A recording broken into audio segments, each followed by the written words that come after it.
दो आदमी और एक बकरा। दो आदमी एक बकरे के बारे में झगड़ा कर रहे थे। दोनों ने बकरे का एक एक कान पकड़ रखा था। इस दौरान उनके दरमियान एक शख्स आया। उसने पूछा कि तुम क्या कर रहे हो?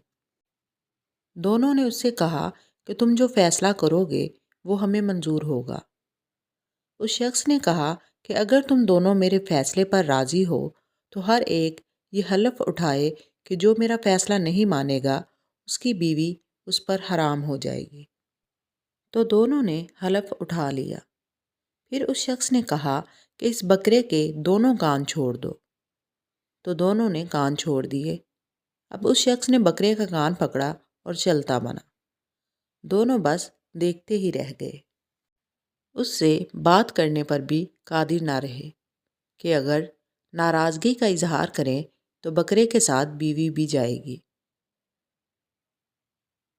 इखलाकी सबक: अगर आप किसी मसले में फ़ैसला करने के लिए किसी और को इख्तियार दें तो उसका फ़ैसला तस्लीम करना ज़रूरी होता है, वरना आपको गैर मुतवक्के नताइज का सामना भी हो सकता है। अगर आपको स्टोरी अच्छी लगी हो तो स्टोरी को लाइक और शेयर ज़रूर कीजिए, और अगर आप चैनल पर न्यू हैं तो चैनल को सब्सक्राइब लाजमी कर दीजिए।